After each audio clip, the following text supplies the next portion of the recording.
الحمد لله وكفى والصلاة والسلام على رسوله المصطفى. قدرمند و محترمو یو ورور پوښتنه کړې ده چې وتر لمونځ څو رکعته دی او د هغه طریقه څنګه ده.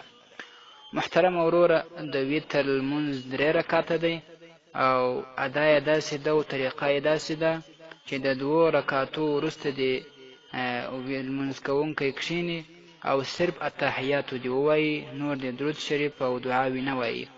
تر التحیاتو ویلو وروسته دی فورا ولاړ سي، بیا دی الحمدلله او سورت دواړه ووایي او په الله اکبر سره دی بیا دواړه لاسونه پورته کړي، دا بټې ګوتې دي تر د غوږو تر نرمۍ پورې ورسوي، د هغه وروسته دی بیا لاسونه راکښته کړي، په د نامه لاندې دی ونیسي او بیا دی دعای قنوت ووایي.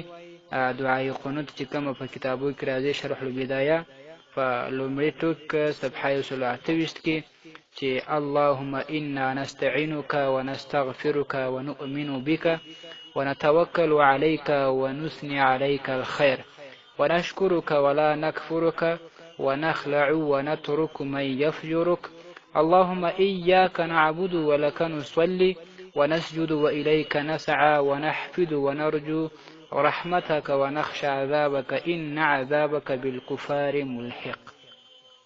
دا شرح تنویر راخیستې ده په جلد اول صفحه 490 کې.